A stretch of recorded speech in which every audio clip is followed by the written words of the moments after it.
नमस्कार दोस्तों, कैसे हैं आप? आशा करता हूँ आप सभी अच्छे होंगे। स्वागत है आपका मेरे यूट्यूब चैनल SMNKG में। अभी तक आपने मेरे इस चैनल को सब्सक्राइब नहीं किया है, तो इस चैनल को सब्सक्राइब कर लें, साथ ही साथ बेल आइकन के बटन को प्रेस कर लें, जिससे इस पर आने वाली हर एक वीडियो का नोटिफिकेशन आप तक पहुँचता रहे। दोस्तों, आज मैं बात करने वाला हूँ एक ऐसे शेयर की जो लार्ज कैप है और टोटल डेट फ्री है और पिछले 2 दिनों में उसमें 14% के आसपास की गिरावट हो चुकी है। उसमें गिरावट के पीछे वजह क्या है, ये सारी बातें मैं डिटेल में आज आपको बताने वाला हूँ। उससे पहले मेरे इस चैनल पे और भी वीडियो आई हुई हैं, उनको भी आप देखिए, उनको लाइक कीजिए, उनको दोस्तों के साथ शेयर कीजिए और कमेंट करके ज़रूर बताइए कि वीडियो आपको कैसा लगा। बाकी दोस्तों, आज मैं डिटेल में उस टॉपिक पर बात करने वाला हूँ कि डेट फ्री, लार्ज कैप फिर भी 2 दिनों में 14% की गिरावट, उसके पीछे की असली वजह क्या है।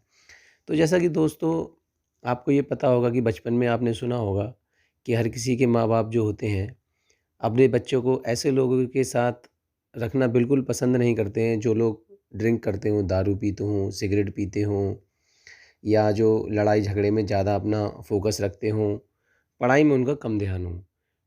तो उसके पीछे की वजह सिर्फ़ यही है कि वो ये चाहते हैं कि उनके बच्चे का फ्यूचर अच्छा हो, ब्राइट फ्यूचर हो, भविष्य में अच्छा पढ़ें-लिखें, अच्छा फ्यूचर बनाएँ। कोई भी ये नहीं चाहता कि उनका बच्चा स्मोक करे, ड्रिंक करे, लड़ाई करे, झगड़ा करे, जिससे कि पड़ोसियों से दिक्कतें पैदा हों या पड़ोसी उनके बच्चों के बारे में गलत कहे। ये हर किसी माँ-बाप का अपना सोचना होता है कि उनके बच्चे सही जगह पे रहें और अच्छा फ्यूचर उनका ब्राइट बने। तो उसकी वजह भी यही है कि ऐसा कई बार होता है कि अगर कोई बंदा ड्रिंक कर रहा हो या स्मोक कर रहा हो, उसके साथ कोई सही बच्चा रहने लगे, तो उसमें उसमें जो बच्चा साथ में रह रहा है स्मोक करने वाले के, तो उसके भी सामने वाले की थिंकिंग प्रोसेस में और वो सामने वाला जो सोचता है उस बच्चे के बारे में बुरा ही सोचता है कि अरे यार ये इसके साथ रह रहा है, जब ये स्मोक कर रहा है तो मे बी ये भी स्मोक कर रहा होगा, अरे यार ये इसके साथ रह रहा है, ये ड्रिंक कर रहा होगा, यार ये भी ड्रिंक कर रहा होगा। तो हर किसी का ये सोचना होता है कि यार ये बच्चा गलत व्यक्ति के साथ में रह रहा है तो ये भी ऐसा कर रहा होगा। तो ऐसा ही इस शेयर के साथ भी हो गया है दोस्तों। शेयर पहले से ही, जिस शेयर की मैं बात कर रहा हूँ, वो पहले से ही कुछ परेशानियों के साथ जूझ रहा था और जिसके साथ उसने अपना हाथ मिलाया है, जिसके साथ उसने अपनी बिज़नेस को एक्सपेंड करने का सोचा है, उसके भी हालात अभी इतने अच्छे नहीं हैं। तो चलिए दोस्तों, सबसे पहले चलता हूँ मैं उसके बैलेंस शीट के ऊपर, उसके बाद आगे हम बात करते हैं कि आखिर उस शेयर में ऐसा क्या है कि वो 14% डाउन हुआ है। तो अभी हम आ गए उसकी बैलेंस शीट के ऊपर और बैलेंस शीट 12-12 महीने का डेटा है, तो आप देख सकते हैं दोस्तों, रिजर्व्स एंड सरप्लस। तो सबसे पहले रिजर्व्स की अगर मैं बात करूं तो पहले 1172 थे। आप देख सकते हैं 2013 से अब तक का ये डेटा है। 11,000, 1172, 2792, 601, फिर बढ़ते बढ़ते 7754। अभी जो उसके रिजर्व्स हैं वो 16,002। रिजर्व्स अच्छे हैं। लॉन्ग टर्म बोरिंग की अगर मैं बात करूं तो आप वो भी देख सकते हैं। लॉन्ग टर्म बोरिंग बिल्कुल जीरो है, किसी भी प्रकार का इस पे कर्जा अभी नहीं है। अगर मैं इसके शॉर्ट टर्म बोरिंग की बात करूं तो आप देख सकते हैं शॉर्ट टर्म बोरिंग भी इसकी जीरो है, अभी इस पे कोई भी कर्जा शॉर्ट टर्म में भी नहीं है। बिल्कुल आप देख सकते हैं टोटल डेट फ्री कंपनी है। अब आप बोलेंगे कि सर आपने पिछले वीडियो में बोला था जो डेट फ्री है वो अच्छा शेयर होता है जिस पे कर्जा ना हो। जी बिल्कुल, मैं आपको बता दूं, जिस पर कर्जा नहीं होता है तो मे बी पॉसिबिलिटी उसकी अच्छी होती है अच्छा शेयर होने की। मगर सिर्फ कर्जा ना होना, इस बेस पे अगर हम उसको बोल दें कि बहुत अच्छा शेयर है, ये बिल्कुल कहीं से एनालिसिस के थॉट प्रोसेस से ये गलत है। किसी भी शेयर पे कर्जा ना होना ये अच्छी बात है, मगर ये बहुत अच्छा शेयर हो गया, ये बिल्कुल सही बात नहीं है। अगर मैं बात करूँ इसके कैश एंड कैश इक्विवेलेंट की, तो वो भी मैं आपको दिखा देता हूँ कि अभी इनके पास कैश कितना पड़ा है। तो आप देख सकते हैं कैश भी पहले 146 था, फिर 152, 279, 765, फिर अभी 1464 करोड़। ये जितनी भी फिगर हैं वो करोड़ में दी हुई है। ये 1464 करोड़ इनके पास अभी कैश भी पड़ा है, कैश भी अच्छा पड़ा है।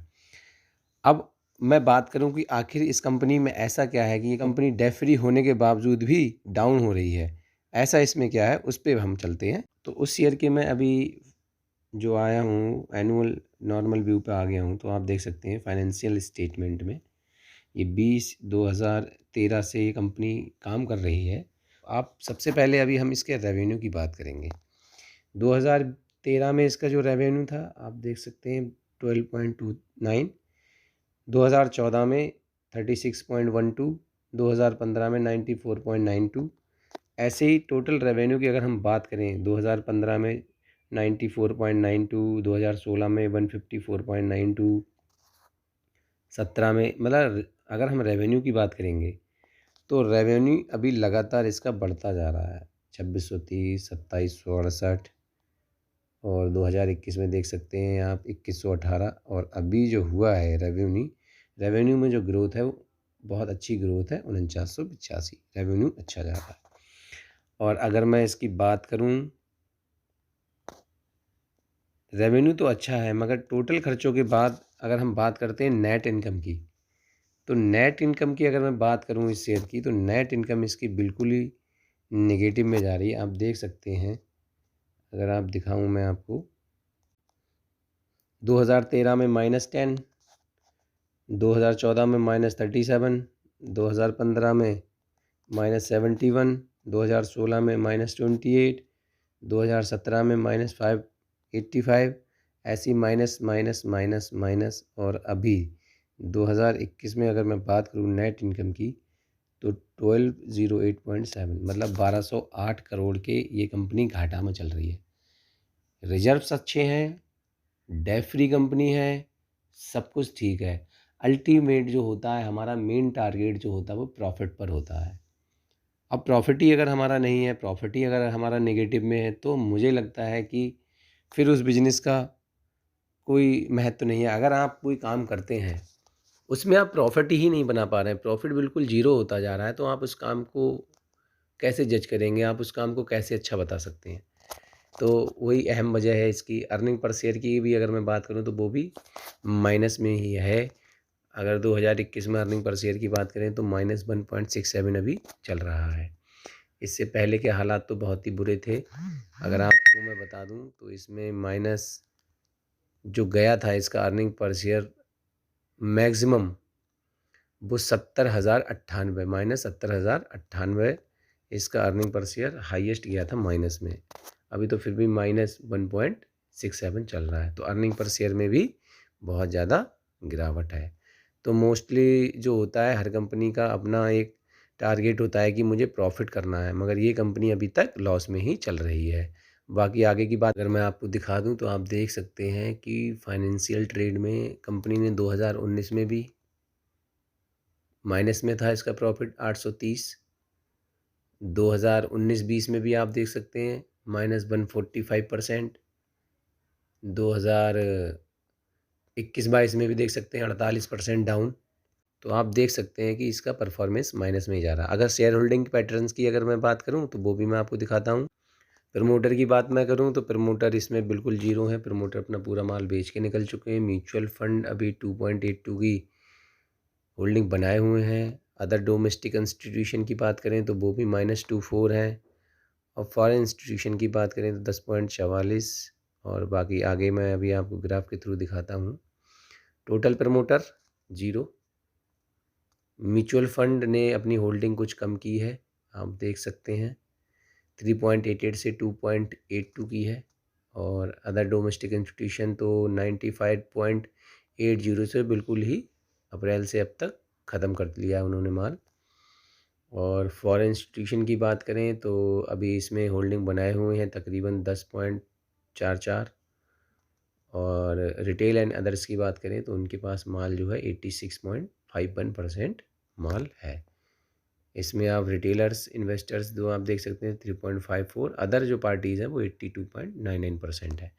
तो शेयर होल्डिंग पैटर्न में अभी आप देख सकते हैं कि प्रमोटर अपना पूरा माल बेचकर निकल चुके हैं, बिल्कुल 0% होल्डिंग प्रमोटर्स की इसमें रह गई है। और अब हम आ जाते हैं उसके डील के ऊपर कि उन्होंने अपना हाथ किसके साथ मिलाया है। तो दोस्तों देख सकते हैं आप, न्यूज़ में लिखा हुआ है कि ज़ोमैटो टम्बल्स 14% इन 2 days post Blinkit acquisition deal. क्या है कि ज़ोमैटो ने अपनी डील की है ब्लिंकिट्स के साथ, जो पहले से ही घाटे में चल रही थी कंपनी, उसके साथ इन्होंने टाई अप किया, मतलब उसको हायर कर लिया है, ख़रीद लिया है। आप देख सकते हैं एक मेगा डील के through Zomato to acquire Blinkit of 4447 crore में इन्होंने इस डील को फाइनल किया है। और जैसा कि मैंने आपको बताया था कि हम जब ऐसे दोस्त के साथ अपनी दोस्ती रखते हैं कि जिसका नेचर ही लोगों को पसंद ना आए, जो पहले से ही गलत काम कर रहा हो, तो कहीं न कहीं हमारी इमेज भी ख़राब होती है। तो हुआ क्या है कि ब्लिंकिट जो है पहले से ही लॉस मेकिंग कंपनी है और ज़ोमैटो पे भी लॉस है। तो क्या हुआ कि ज़ोमैटो ऑलरेडी लॉस में चल रहा था, ब्लिंकिट भी लॉस में है और ब्लिंकिट के साथ उन्होंने इतनी बड़ी डील की हुई है, तो ये शेयर होल्डर्स को ये बात पसंद नहीं आई और पिछले 2 दिनों में ये शेयर तकरीबन 14% डाउन जा रहा है। इसकी अहम वजह यही है। दोस्तों, मेरा बताने का मतलब यही है कि किसी भी कंपनी का डेब्ट फ्री होना ही उसका एक ऐसा पॉइंट नहीं होता कि आप जाके उसको बाय कर लो। मेन फाइनल जो होता है कि वो प्रॉफ़िट कितना बना रही है, वो ईयर ऑन ईयर बेसिस पे प्रॉफ़िट बना पा रही है या नहीं बना पा रही है, ये मेन फ़ोकस होता है। और मेरा मानना ये है कि आप उस कंपनी में ही पैसा लगाएँ, जो कंपनी कर्ज़े में है, कोई दिक्कत नहीं है, कर्ज़ा होना भी गलत बात नहीं है। अगर वो ईयर ऑन ईयर अपना प्रॉफ़िट बढ़ाती जा रही है, अपना रेवेन्यू बढ़ाती जा रही है, प्रॉफ़िट भी बढ़ाती जा रही है, तो आप उस कंपनी में इन्वेस्ट करना ज़्यादा पसंद करो, उस कंपनी के मुताबिक कि जो कंपनी लॉस में जा रही हो। अगर आपको वीडियो अच्छा लगा हो तो अपने दोस्तों के साथ शेयर करें, मेरे चैनल को सब्सक्राइब करें। धन्यवाद दोस्तों।